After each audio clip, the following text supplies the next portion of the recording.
ร้องไห้เด็กดีกลัวนะเจอจับปากขึ้นมาดังแล้วดังแล้วบอกเลย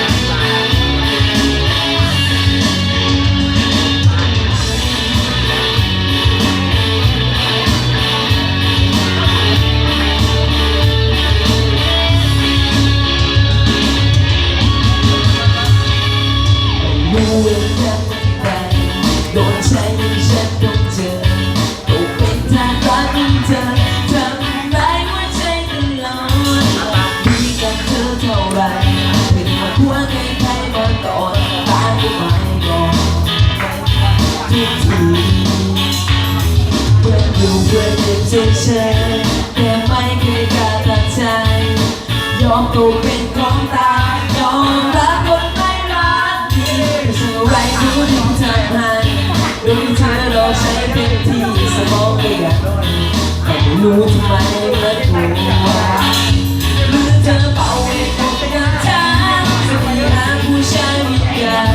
การคันโดดเดี่ยวทรมานที่เกินพระลวงที่จะดีต้องก็ดีไม่ได้ที่ถูกคนใช้ผูกใจเป็นห่วงผู้ชายยันมันคือก็ตาห่วงห่วงใจไว้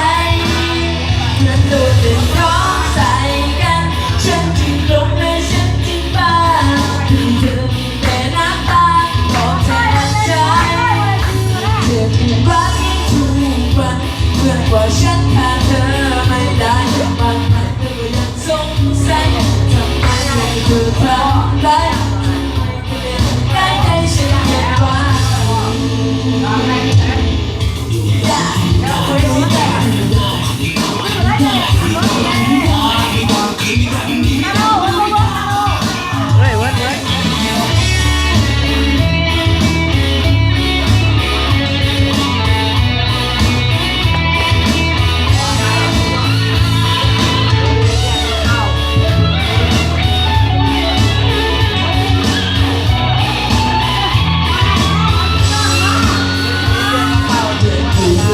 เฉยๆแต่ไม่เคยต่างกันใจ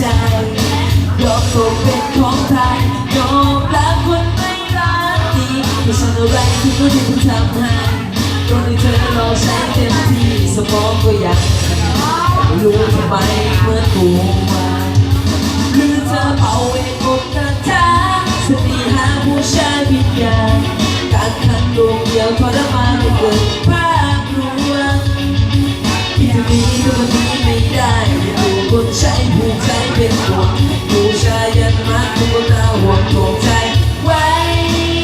เหมือนโดนเล่นของใส่กันฉันทิ้งลงในฉันทิ้งบ้านที่เธอมีแต่น้ำตาตอบแทนใจเจ็บที่รักที่ถูกวันเมื่อฉันขาดเธอ